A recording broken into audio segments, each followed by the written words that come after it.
या तो गोल्ड रखिए या डॉलर रखिए। तो लोग जो है गोल्ड को डाइल्यूट कर रहे हैं और डॉलर ले रहे हैं। फरवरी माह में सेंट्रल बैंक की बाइंग हुई थी, तो उसमें 115 मैट्रिक टन जो है गोल्ड खरीदा गया था एक्सचेंज। $163 जो है प्रति बैरल तेल बेच रहा है। सोचिए कि हम लोग कभी 55-60 में खरीदा करते थे, और परसों का जो गिरावट 5% के आसपास। 5% गोल्ड थोड़ा गिरता है, ये गोल्ड तभी गिरता है जब सेंट्रल बैंक का जो सीलिंग होता होगा उस पे ही गिरता होगा। स्ट्रेट ऑफ हॉर्मुज से जो भी शिप पास होगा उस पे उसने शर्त रख दिया है कि युआन में पेमेंट करना। तो दुनिया को डॉलर चाहिए, तो डॉलर कहाँ से देगा?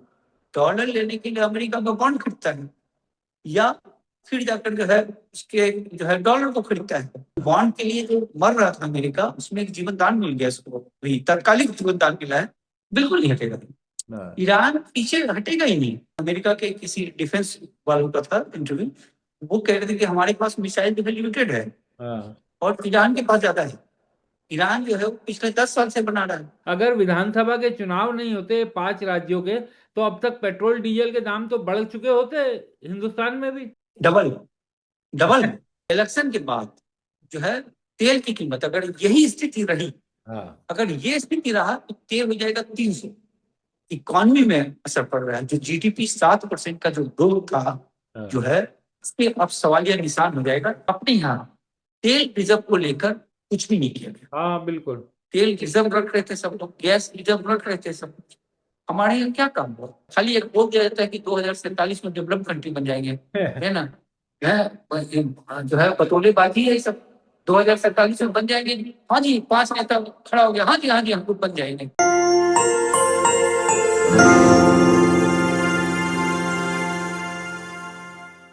नमस्कार, मैं हूं विक्रांत यादव और आप देख रहे हैं आपका अपना चैनल द स्वतंत्र। अचानक से युद्ध एकदम विध्वंसक दौर में पहुंच गया है। दुनिया भर में गैस और तेल का संकट बहुत बड़ा हो गया है। भारत को $156 से ज्यादा का तेल मिल रहा है इस समय, और संकट बहुत बड़ा है। महंगाई का, बेरोजगारी का, सोना चांदी एकदम निचले स्तर पर आ गया है। सोना $4500 से नीचे और चांदी ने $70 से नीचे की छलांग लगा दी है। तो तेल की सुनामी में शेयर बाजार और सोना चांदी सब एकदम बहता हुआ दिखाई दे रहा है। इन्हीं सब मसलों पर बात करते हैं वित्तीय विशेषज्ञ वरिष्ठ पत्रकार उत्पल चौधरी जी से। उत्पल जी, ये तो तेल की सुनामी आ गई है और तेल की सुनामी में सब बहते हुए दिखाई दे रहे हैं जो तेल के दाम बढ़े हैं। बिल्कुल, तेल का सुनामी आ गया है। और जो इंटरनेशनल एनर्जी एसोसिएशन है, जो एजेंसी है आईईए, उसका कहना है कि जो तेल बचाइए, गाड़ी धीरे चलाइए, गैस जो है कुकर वाला गैस वाला यूज मत कीजिए, और घर से काम कीजिए, मतलब तेल बचाइए। ये आईईए की तरफ से कहना है। और आईईए के पास जो तेल था, उसने जबरदस्त तेल रिलीज भी किया है। जो 32 कंट्री उसके जो सदस्य है उनके लिए तेल दिया है। लेकिन पूरी दुनिया में जो है त्राही त्राही है तेल के लिए। आप देख ही रहे हैं कि हमारे यहाँ जो सूरत में कल वीडियो जो आया, मजदूर पलायन कर रहे हैं, कामकाज रुक गया है, गैस मिल नहीं रहा है। तो सबसे बड़ी बात है कि गैस जो है अभी घरों तक पहुंचाना सबसे उसमें, और उसमें सरकार भी कुछ नहीं कर सकती। उसमें कर क्या सकता है? उसमें तो ट्रम्प कर रहा है। तो वो चीज है कि बड़ा जबरदस्त किल्लत है। 16% सिर्फ तेल कम हुआ है, सिर्फ 16%। और उसका जो ये स्थिति है कि इतना गंभीर हो चुका है मामला। दूसरा होता है कि जो ओमान जो है सबसे जबरदस्त तेल बेच रहा है। ज्योग्राफिकल कंडीशन जिसका जैसा, देखिए तेल से सबसे ज्यादा प्रभावित कौन हो रहा है? एशियन कंट्रीज हो रहा है, जबकि स्ट्रेट ऑफ हॉर्मुज जो है वो एशिया के लिए तेल आता था। और ओमान का जो एडवांटेज है कि स्ट्रेट ऑफ हॉर्मुज से बाहर है, वो वहां से सीधे उसके गल्फ से निकलिए और अरब सागर में पहुंच जाइए। तो वो सबसे ज्यादा $163 प्रति बैरल तेल बेच रहा है। सोचिए कि हम लोग कभी 55-60 में खरीदा करते थे, और देखते देखते तिगुना हो चुका है तेल की कीमत। और दूसरी बात कि जो फ्यूचर मार्केट है, जो ब्रेंट और WTI पेपर है, वो अब तो पेपर में भी जो है 110 के ऊपर चला गया है, वहां पे जो है 98 के चला गया है। तो वो तमाम चीजें हैं। लेकिन जो फिजिकल है, फिजिकल का जबरदस्त मार्ग है। जैसे मुर्गन का तेल हो गया, जो यूएई का तेल है, वो महंगा बेच रहा है क्योंकि पाइपलाइन के जरिए वो बेच रहा है रेड सी में। दूसरा जो है आपको सऊदी जो है बेच रहा है, वो भी महंगा बेच रहा है, वो भी पाइपलाइन के जरिए रेड सी में दे रहा है। तो तेल को लेकर बड़ा मारामारी है बहुत। गैस की हालत बड़ी खराब। गैस में ये हो गया कि कतर ने जो हमला कर दिया कि जो है ईरान में, तो ईरान का तो उसमें दोष नहीं था, उसमें तो बदमाशी इसराइल का था कि इसराइल ने पहले मारा नॉर्थ पार्ट्स में जाकर, बिल्कुल।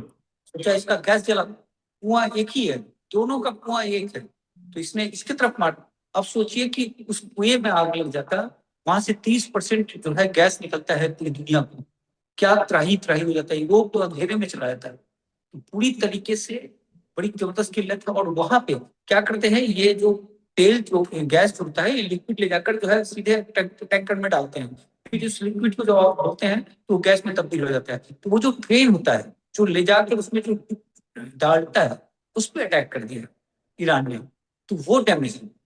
और उसका जो मंत्री का कहना था कि 20 बिलियन डॉलर के आसपास का नुकसान हो गया है उस पर। तो बड़ा त्राही है, त्राही त्राही है इसमें। उत्पल जी, सोना और चांदी भी बड़ी भयानक गिरावट हो गई है, 4500 से नीचे, $4500, यानी भारतीय मुद्रा में अगर हम बात करें तो काफी बड़ी गिरावट। और इस हफ्ते में कहा जा रहा है 12-13% की गिरावट ये पूरी हो गई है।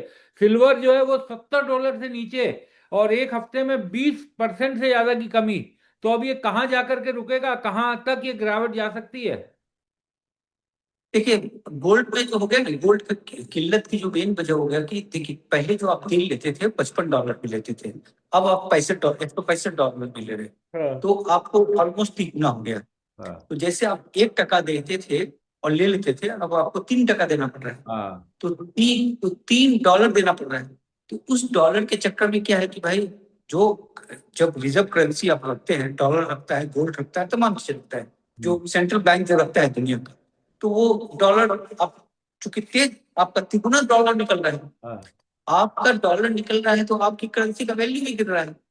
तो दुनिया का तमाम करेंसी जो है कमजोर हो रहा है। जैसे हम भी 94 के आसपास आ गए देखते हाँ। देखते, तो ये पूरी दुनिया का करेंसी कमजोर हो रहा है। अब उस करेंसी को ये करने के लिए चाहेगा कि डॉलर को बचा के रखें, क्योंकि डॉलर आगे तेल की जरूरत है। अभी 165 है ना, लड़ाई और लंबा खींचा तो ये 200 हो जाएगा, 300 हो जाएगा। तो आपको फिर जो $1 जो देते थे उसकी जगह $5 देने लगेगा।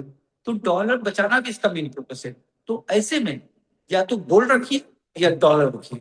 तो लोग जो है गोल्ड को डाइल्यूट कर रहे हैं और डॉलर ले रहे हैं, क्योंकि उससे यह आंकड़ा बढ़कर सामने आ रहा है कि जो फरवरी माह में सेंट्रल बैंक की बाइंग हुई थी, तो उसमें 115 मैट्रिक टन जो है गोल्ड खरीदा गया था एक्सचेंज से।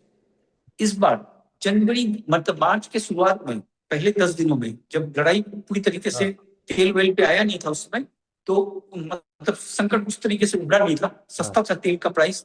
तो उस वक्त जो है ये आपको क्या कहते हैं, जो क्या कह रहा था मैं, कि डॉलर वाला जो था डॉलर। मेन, हाँ। कि डॉलर का जो है डिमांड जो है एक तरीके से बहुत तेज हो गया, और उसके कारण जो है प्रेशर गोल्ड में इसलिए भी बढ़ी देखी जा रही है। तो उत्पल जी, ये भी इस तरह की बातें भी सोशल मीडिया पर आ रही हैं, क्योंकि जनवरी का जब डाटा आया था तो ये साफ हो गया था कि सेंट्रल बैंक की खरीद सोने की कम हुई है।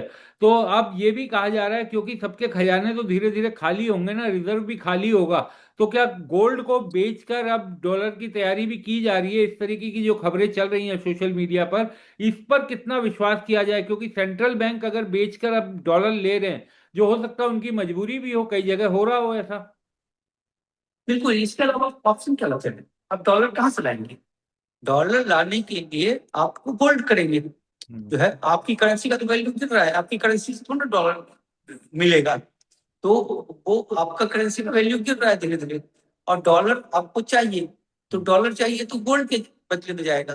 तो उसमें कोई बड़ी बात नहीं है, ये जो चल रहा है तो उसमें गोल्ड की बिक्री देखी जा सकती है। वो हम जो कह रहे थे आपको, मार्च में जो है हाँ। 37 टन के आसपास जो अब तक बिक्री हुआ है, वो हाँ। शुरुआत में अगर देखें वो 10 दिन में ही 20-25 टन के आसपास बिक्री हो गया था। उसके बाद से जो है वो बहुत ही कम मामूली बढ़त हुई है, जबकि फरवरी माह में जबरदस्त खरीदारी हुई थी, 115 मैट्रिक टन के आसपास हुआ था। तो इसका मतलब सेंट्रल बैंक खरीद नहीं रहा है, सेंट्रल बैंक जो है। और गोल्ड में जो बिकवाली आ रही है, तो जिस तरीके से गोल्ड नीचे गिरा है, अगर आप उसको देखिए, 5500 से ऊपर चला गया था, लगभग 20% गोल्ड गिर चुका है अब तक अपने हाई से।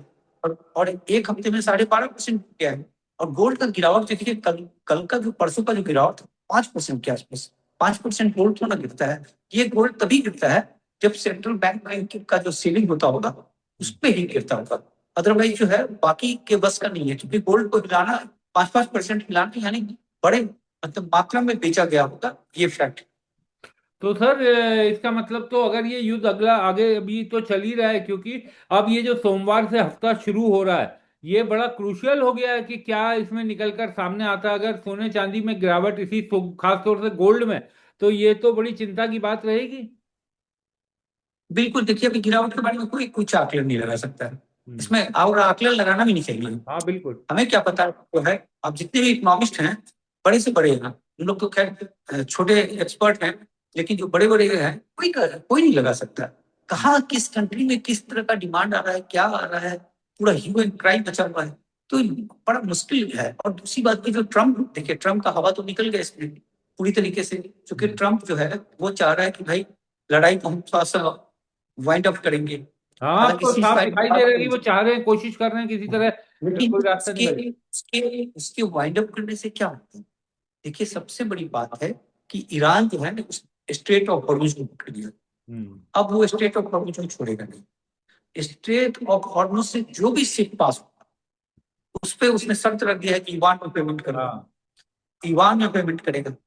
अमेरिका को जो मेन बेचेगी है वो इससे है, हम्म। क्योंकि अमेरिका जो गल्फ का जो तेल बिकता है अब उस हाँ। स्ट्रेट ऑफ हॉर्मुज के चारों तरफ, देखिए आपका जो है सऊदी का जो नंबर 1 ऑयल फील्ड है वो उसी का है। यूएई का 2 ऑयल फील्ड है। जो है गैस का जो सबसे बड़ा फील्ड है वो कतर का है वहां पे। तो सब पर्शियन गल्फ में है। और हम्म। पर्शियन गल्फ से निकलने का एक लौता रास्ता है ये। बाकी पाइपलाइन है, लेकिन पाइपलाइन से आप इतना नहीं निकाल सकते, 1/3 ही निकाल सकते हैं। हाँ। तो इसमें से अब जो खरीदारी करेगा वो बोलेगा कि भाई जो पास होगा वो युआन में पेमेंट होगा। तो हाँ। आप समझ रहे हैं कि 20 अगर आप मान लीजिए कि जो है 20% के आसपास तेल जो निकलता है, आपने 5-6% मान लीजिए पाइपलाइन के जरिए निकाल लिया, हाँ। फिर भी 14-15% हाँ। तेल को वो युआन रख देगा। तो पेट्रो डॉलर की दादागिरी खत्म हो जाएगी। पेट्रो डॉलर में क्या होता है कि अमेरिका ने टाइप कर दिया सऊदी के साथ, जो है कि भाई जो है इसके हैंडी किसिंग करके कि आप हमें जो है तेल आप देंगे, डॉलर में देंगे। वो डॉलर इन्वेस्ट होता है, तो दुनिया को डॉलर चाहिए, तो हाँ। डॉलर कहाँ से देगा? डॉलर लेने के लिए अमेरिका का बॉन्ड खरीदता है, या फिर जाकर जो है उसके जो है डॉलर को खरीदता है। हाँ। यही चीज, या अमेरिका में जो है पैसे इन्वेस्ट करता है, हम्म। जो सामान बेचता है, जो है इंपोर्ट करता है, वहां से फिर उसको डॉलर मिलता है। तो हम्म। डॉलर मिलने का तो यही तरीका है। तो इसलिए जो है वो मार, अब देखिएगा कि बॉन्ड बॉन्ड जो है बॉन्ड में जीवन आ गया। जो हाँ। बॉन्ड के लिए जो मर रहा था अमेरिका, उसमें एक जीवन दान मिल गया उसको, वही तात्कालिक जीवन दान मिला है। लंबे समय में ये सब नहीं टिकता है, लंबे समय में इकॉनमी फिर अपना रंग दिखाने लगेगी, वो चीजें हैं। उत्पल जी, एक और चीज की, ईरान के पास अब तो अमेरिका की स्थिति ये हो गई है कि अमेरिका को कहना पड़ रहा है कि ईरान से सब लोग तेल ले लीजिए। तो एक तरफ तो युद्ध से पहले सैंक्शंस लगे हुए थे इतने बड़े बड़े ईरान के ऊपर, और अब ईरान को भी छूट दी गई है कि बाकी देशों को कि आप ईरान से खरीद लीजिए। और ईरान भी इस समय जो अपना तेल बेच रहा है वो उसके पास लगातार कमाई तो फाइनेंशियल तो उसके आ ही रहे हैं। तो ईरान तो एक तरह से पीछे हटने को तैयार नहीं है ना इन सब चीजों को देखते हुए। बिल्कुल नहीं हटेगा। हाँ। ईरान पीछे हटेगा ही नहीं। ईरान के लिए तो जबरदस्त चीज होगी। अच्छा, दूसरी बात है कि मैं इंटरव्यू पढ़ रहा था कि अमेरिका के किसी डिफेंस वालों का था इंटरव्यू। वो कह रहे थे कि हमारे पास मिसाइल जो है लिमिटेड है हाँ। और ईरान के पास ज्यादा है। ईरान जो है वो पिछले 10 साल से बना रहा है। अच्छा, हाँ। ईरान जो है, देखिए ईरान के साथ अमेरिका के साथ लड़ाई जो है, अमेरिका अमेरिका लड़ाई क्या किया है उसने? हाँ। अमेरिका तो ऊपर से एयर से जाके गिरा देते हैं। या अगर आप जापान के साथ देखिए वर्ल्ड war II में, जो हार्बर पे जो मारा था उसने, उसके नेवी को ध्वस्त कर दिया था अमेरिका के पूरी हाँ। तरीके से। अगर हाँ। वो तो जाकर नागासाकी और हिरोशिमा में एटम बम गिरा दिया, हाँ। तो इसलिए वो बच गया। नहीं तो जापान तो उसको हरा चुका था पूरी तरीके से। तो हाँ। इसके पास कुछ नहीं है। आप वियतनाम में देख लीजिए, 14 साल में जो है उसने पानी पिला दिया उसने। हाँ। अफगानिस्तान में देख लीजिए, अफगानिस्तान छोड़कर भागना पड़ा। हाँ। इराक में देख लीजिए, इराक में हालत खराब हो गई उसकी। ईरान इराक का लड़ाई जो है 10 साल तक चला, 9 साल तक चला। ईरान लड़ता रहा, 10-10 लाख मर गए। तो मतलब, और दूसरी बात की, अब तक जो लड़ाई था इसने स्टेट को हॉर्मुज को जो पकड़ा है, ये बड़ा जबरदस्त उसने नफ्स पे हाथ रख दिया है। हाँ। दुनिया की इकॉनमी के नफ्स पे हाथ रख दिया है, और इससे जो है अब वो अपर हैंड और हाँ। उसको खाली नहीं कर सकता। हाँ। उसका जोग्राफिकल कंडीशन ऐसा है कि उसके दुनिया की कोई ताकत उसको खाली नहीं कर सकती। और वो वहां में रंगदारी असूलेगी। जैसा होता है ना, अपना बॉस सब जो निकलता है हाँ, बिहार खबरें यूपी आई में रही जो, हैं कि वो कह रहा है कि टोल लिया जाएगा जो भी जहाज वहां से निकले। हाँ, तो बिहार यूपी में जो रंगबाज सब जो होते हैं, जो रंगबाजी देते हैं, रंगदारी देते हैं, और आपको देना पड़ता है। धंधा करना है, अगर बिजनेस करना है तो आपको रंगदारी देना होगा। हाँ, वही काम हो रहा है। ईरान जो है रंगदारी असुलेगा और अमेरिका से असुलेगा, हाँ, अमेरिका के सिप से असुलेगा, और हम्म, अमेरिका के पेट्रोल डॉलर को हिला कर रखेगा। और इसके पीछे तो मुझे लगता है जो ब्रेन चाइना का होगा। हाँ। ये ये सब चीजें जो है, देखिए, बहुत चाइना जो है बहुत गंभीरता से चीजों को करता है, बड़ा जबरदस्त ढंग से। तो वो चीज रिफ्लेक्ट हो रहा है। उत्पल जी, एक चीज कि आप थोड़ी सी बात अपने देश की भी हो जाए, क्योंकि आप राजनीति भी अच्छे से बढ़िया से समझते ही है, वरिष्ठ पत्रकार रहे हैं, तमाम टीवी चैनलों में काम किया है। ये तो ऐसा लग रहा है कि अगर विधानसभा के चुनाव नहीं होते 5 राज्यों के, तो अब तक पेट्रोल डीजल के दाम तो बढ़ चुके होते हिंदुस्तान में भी। इंडस्ट्रियल डबल हो डीजल गया, तो हालांकि कल बढ़ाया ही है। Double, double. इस समय तेल तेल जो है, जिस, देखिए आप समझ लीजिए, पहले उसने वो खरीदता था, हम खरीदते थे जो है 50 60 70 डॉलर के आसपास मिलता था हमें तेल। हाँ, जो इंडियन बास्केट जो है वो $60 के आसपास मिलता था, बाकी $56 के आसपास था। हाँ, और रसिया से तेल हम और सस्ता ले रहे थे, 10 12 जो है इससे डॉलर कम में ले रहे थे। हाँ, वो तो खत्म हो गया हाँ, रसिया वाला। अब रसिया भी 103 पे बेच रहा है। हाँ, तो आप जहां आपको तो डबल हो गया रसिया भी। दूसरा जो आप 70 में खरीदते थे वो 146 हो, 156 हो गया अभी। तो हम्म, वो भी डबल हो गया। तो टोटल जो तेल मिलता था डबल रेट में मिलने लगा। हम्म, अब डबल रेट में मिलने लगा तो जो तेल की कीमत है, चलिए तेल तभी सस्ता था तो तभी तेल कंपनियों ने बहुत जमकर कमाया, हाँ, पैसे जमकर कमा कमा के रखा, जनता को दिया नहीं उसने, हाँ, पैसा जमा करके रखा। तो अब जमा करने के बाद ये जो पैसा जो जमा हुआ था, ये जो है वेस्ट बंगाल चुनाव तक आते आते वो पैसे जितने कंपनियों के पास थे, हाँ, आईओसी के पास, सबके पास, वो सारे पैसे जाएंगे खत्म, हाँ, फिनिश्ड हो जाएगा। और इलेक्शन के बाद जो है तेल की कीमत अगर यही स्थिति रही, हाँ, अगर ये स्थिति रहा तो तेल हो जाएगा 300, है ना। अगर यही लड़ाई चलता रहा तो हाँ, 300 के आसपास चला जाएगा तेल की कीमत, $300।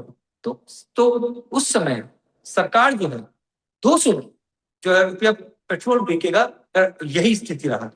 अगर सुधर गया, मामला कूल हो गया तो ठीक है। और दूसरी बात की सबसे बड़ी बात की इकोनॉमी में असर पड़ रहा है। जो जीडीपी 7% का जो ग्रोथ था जो हाँ, है, इसके अब सवालिया निशान हो जाएगा। कि देखिए, दो बातें हो गई, एक तो इंडस्ट्री में कामकाज ठप हो गया। हाँ, अब गुजरात का देखिए ना, जो है मोरबी की खबर, जो वीडियो चल रहा था कि गैस वाला उसका काम रुक गया, हाँ, तो गैस के कारण काम रुक गया, नंबर एक। दूसरी बात कि जो है आप जो भी मजदूर थे, जो भी काम करते थे, होटलों पे नहीं हो रहा है। हाँ। होटलों में हमारे आप आसपास खान, के होटल ढाबों उनमें सब में फर्क पड़ा है सर, सब बंद हो गए हैं। हाँ, तो वो क्या हुआ, वो इकोनॉमी पे ही आएगा ना। अब मान लीजिए कि जो हम देख रहे थे वीडियो, कि जो अपने मीडिया हाउस के बगल में जो चाय वाली दुकान हाँ, से था, उसने लिख के रखी तेल गैस नहीं है। तो उसका काम का, अगर वो 10,000 रुपया भी कमा रहा था, 5,000 भी कमा रहा था पर डे, मान लीजिए 2,000 ही कमा रहा था, तो वो तो इकोनॉमी दे रहा था ना। हाँ, तो वो पैसे भी शांत हो गया ना। तो वो स्लो डाउन की तरफ लेके चला जाएगा। बहुत बड़ा मेजर झटका है ये, मतलब इस पे जो है। और दूसरी बात क्या थी कि अपने यहाँ तेल रिजर्व को लेकर कुछ भी नहीं किया गया। हाँ, बिल्कुल।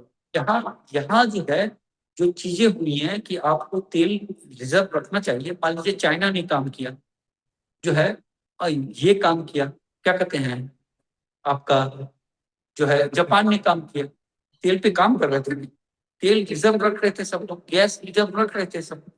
हमारे यहाँ क्या काम हुआ? हमारे यहाँ तो काम ही नहीं हुआ ना कुछ उस टाइप से। जो फ्यूचर जो सोचा जाता है, खाली एक बोल दिया जाता है कि 2047 में डेवलप कंट्री बन जाएंगे, है ना। जो है बतौलेबाजी है सब। 2047 में बन जाएंगे, हाँ जी, 5 नेता खड़ा हो गया, हाँ जी हाँ जी हम लोग बन जाएंगे, है ना, हो गया। मीडिया चलने लगा, सारा हाँ, मीडिया जो है। आपको तो मालूम है न्यूज रूम का क्या हाल है। हाँ, न्यूज रूम में किसी जहर को हो गया किसी था। नहीं है। हाँ, न्यूज रूम में जो है क्या कहते हैं, भूख पी पी के हम लोग को काम करना पड़ा है।